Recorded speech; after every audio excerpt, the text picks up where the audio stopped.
WB.net presents Poker Tonight.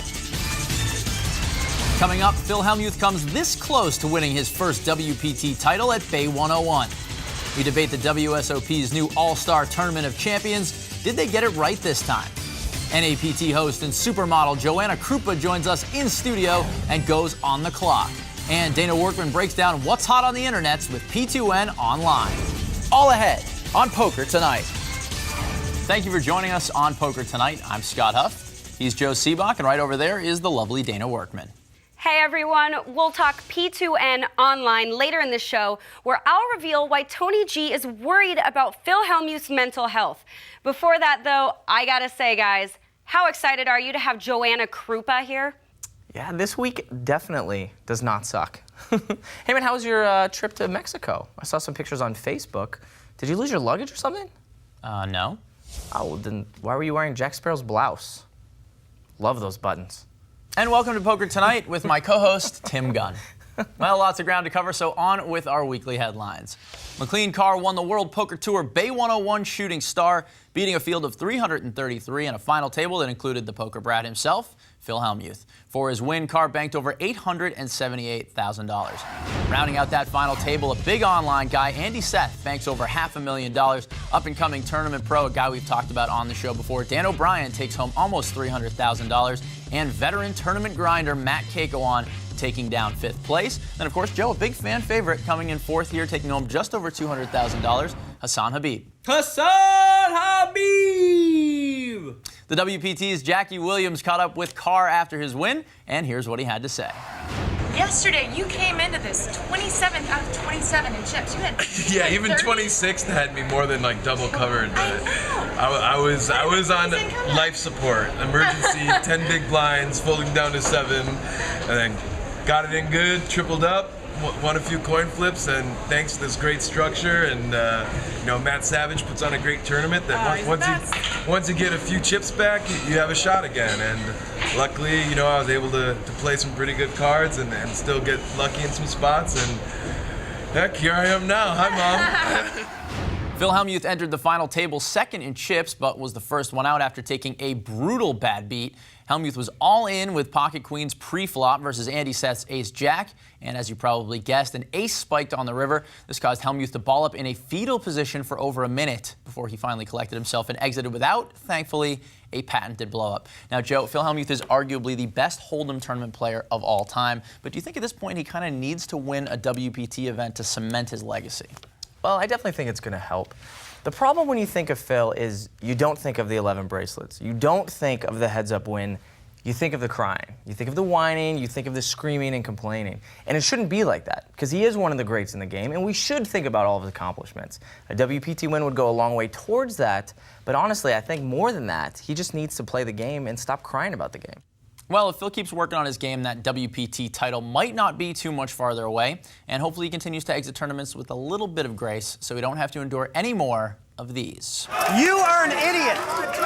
In other news, Isildur 1 is back. The mystery suite has been taking on all comers at Nosebleed Stakes this past week. Isildur 1 was up around $3 million in March until he ran into Phil, OMG, Clay Aiken, Galfond. Nice pick. Who absolutely ran him over. Now, Siebes, Isildur 1 has been on the scene since around November of last year, terrorizing the online games, then getting destroyed. Do you think he's going to come back from this most recent defeat to OMG Clay Aiken? And do you think poker fans still care and will continue to follow this story?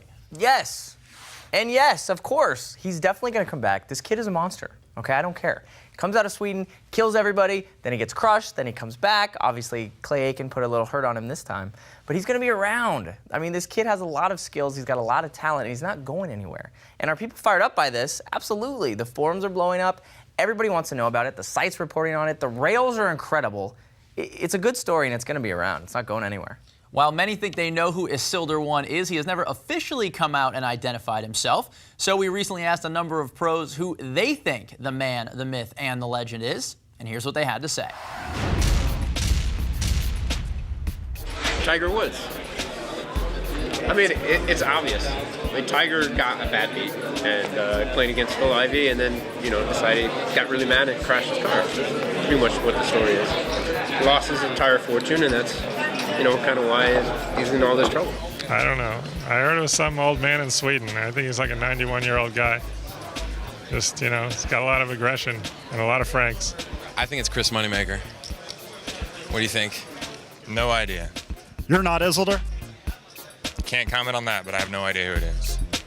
My feeling is that it is Victor Blom, who was sort of outed by Tony G in one of his blogs. Victor's an under 21 guy from Sweden. He's a player known from other online poker sites. I'm not a conspiracy theorist guy, so I'm just going to go with that. Well, I have no clue. But if I had to guess, I'd guess it's Ben Roberts.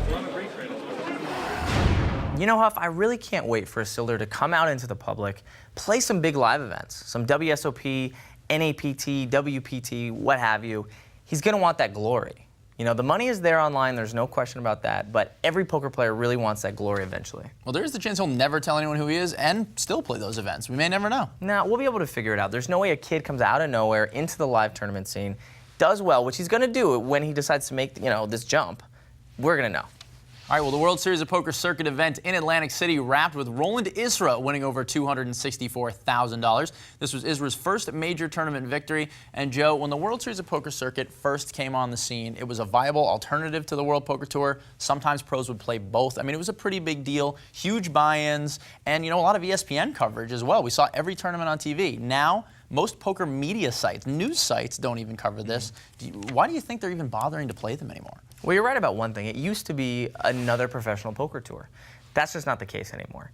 The bottom line is it's more of sort of a heartland poker tour feel. A lot of the locals come out and play. It's really not the professionals anymore. It's not televised, which is always the key with the professionals coming out.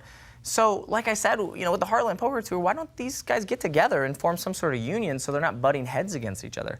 Because at this point, I kind of agree. Why are they holding these events? You know, and I don't know the answer to that. Well, I nominate you for commissioner of the new Heartland World Series of Poker Circuit Tournament Conglomerate. When we come back, poker gets an all-star game. We'll tell you about it right here on Poker Tonight.